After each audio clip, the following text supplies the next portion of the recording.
အဲ့တော့အာနန္ဒာကမြတ်စွာဘုရားကိုလျှောက်တယ်ဘုန်းတော်ကြည်တော်မူသောမြတ်စွာဘုရားယခုတင်မဲ့လှဲ့အစီ900ချောင်းတွေကိုဖြတ်မောင်းသွားလို့ရေတွေနှောင်းနေပါတယ်မြတ်စွာဘုရားရှေနာကိုနည်းနည်းလေးသွားလိုက်ရင်ကကုရာလို့ခေါ်တဲ့မြစ်ရှိပါတယ်မြတ်စွာဘုရားတဲ့အဲ့ဒီကကုရာလို့ခေါ်တဲ့မြစ်ရေဟာချိုလဲချိုပါတယ်အေးလဲအေးပါတယ်ရွှွညွန်လဲကင်းပါတယ်စိတ်ကန်းလဲကောင်းတယ်အဲ့ဒီရောက်တော့မှအရှင်ဘုရားရေချိုးတော်မူဘုရားရေတောက်တော်မူဘုရားလို့ဘုရားရှင်ကိုယ်တော်မြတ်ကိုရှောက်နေတယ်ဘုရားကရေးစာနေပြီအနန္ဒာကလည်းခတ်မပေးဘူး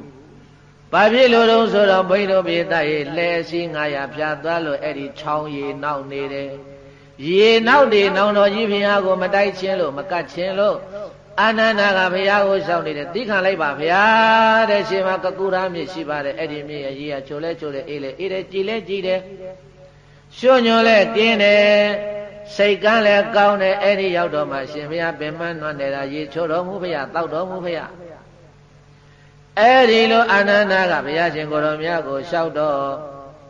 ဘုန်းကြီးတို့ပြည်သားပေါင်းသူတော်ကောင်းတို့ယာတိဥဒုကိုကြည်ရင်ပူပြင်းတဲ့လဟုတ်သလားမဟုတ်ဘူးလား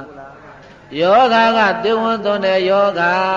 တဲ့စဉ်းစားတာကြည့်ပြီးတော့3ချိန်တိုင်းတိုင်းဘုရားရှင်ကိုယ်တော်မြတ်ကရေတောင်းတော်မူတယ်အာနန္ဒမထေရသူမြတ်ကရေတွေနောက်နေတယ်ဘုံမေးပါနဲ့ဘုရားလို့3ချိန်တိတိတားတယ်တဲ့3ချိန်လဲလွန်ရောအာနန္ဒစဉ်းစားတယ်နောက်တော်ကြီးဘုရားရေတော်တောက်ချင်နေပုံရတယ်ဘုံမေးချင်နေပုံရတယ်ကဲမဖြစ်ချေဘူးသွားခါမှာပဲလို့ဆိုပြီးတော့အဲ့ဒါအာနန္ဒသည်မြတ်စွာဘုရားရဲ့တပိတ်တော်ကိုပိုက်လို့